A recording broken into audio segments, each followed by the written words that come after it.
Whiplash continues this week as temperatures will be much cooler again today in the 30s and 50s for highs, tracking some rain and snow potential, and the winds are still going to be quite breezy. So that's where we're going to start by around lunchtime. I think those winds will start to pick up again and also lasting through the afternoon and the evening hours. Could still see some gusts, maybe up to 30 or 35 miles per hour. So it's not going to be as strong as it was out there yesterday, but it is still going to be a bit breezy. Notice the direction here as well, coming in from the north and east.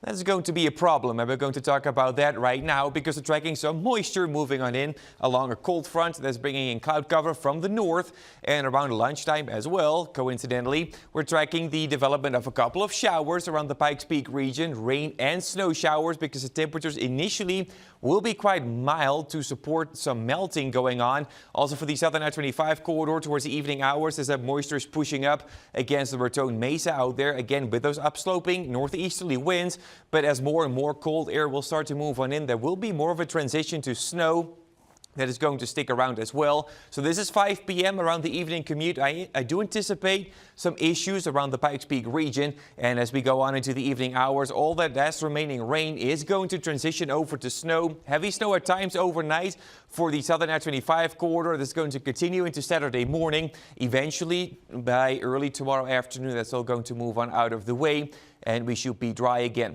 Could be a couple of inches of snow around the Colorado Springs area. Again, the highest totals will be over western portions of town with a couple of inches possible right along the mountains out there, and the definitely lower totals as you go further out towards the east. But look at some of those numbers for the southern I-25 corridor, La Vida Pass. Some areas could pick up almost a foot of snow, and then also pretty healthy totals for eastern Las Animas County, portions of the southeastern plains. So this is definitely going to be impactful, but it's mostly going to be for our southern areas, the southern I-25 corridor, southwestern Pueblo County, again La Vida Pass as well. Those numbers looking pretty impressive, so there will be some very dangerous driving conditions, I think, overnight into Saturday for those areas.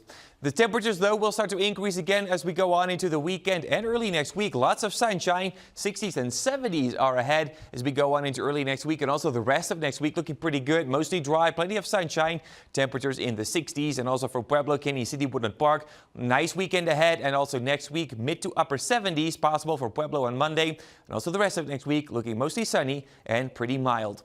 Let's now